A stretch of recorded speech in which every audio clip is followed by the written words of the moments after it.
السلام علیکم پیارے ناظرین آج میں آپ کے ساتھ شیئر کروں گی ایک مختصر سا واقعہ۔ تو آئیے جانتے ہیں کہ امام حسن اور حسین نے اپنے نانا محمد صلی اللہ علیہ وآلہ وسلم کے ساتھ کیا گفتگو کی۔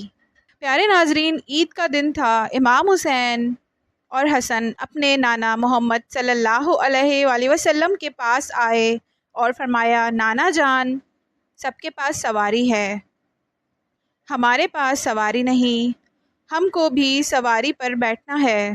محمد صلی اللہ علیہ وآلہ وسلم نے فرمایا، امام حسن کو اپنے ایک کندھے پر بٹھایا اور امام حسین کو اپنے دوسرے کندھے پر بٹھایا اور کہا، حسن بیٹا، میرے سر کے آدھے بال مبارک تم پکڑ لو اور آدھے بال حسین تم پکڑ لو، میں تم دونوں کی سواری ہوں۔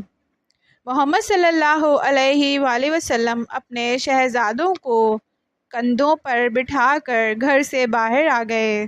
جب باہر یہ منظر حضرت عمر نے دیکھا تو کہا، اے حسن اور حسین، تمہاری سواری کتنی خوبصورت ہے۔ اس کے جواب میں محمد صلی اللہ علیہ وآلہ وسلم نے فرمایا، اے عمر، سوار بھی تو دیکھو کہ کتنا خوبصورت ہے۔ پیارے ناظرین، آپ کو یہ ویڈیو کیسی لگی؟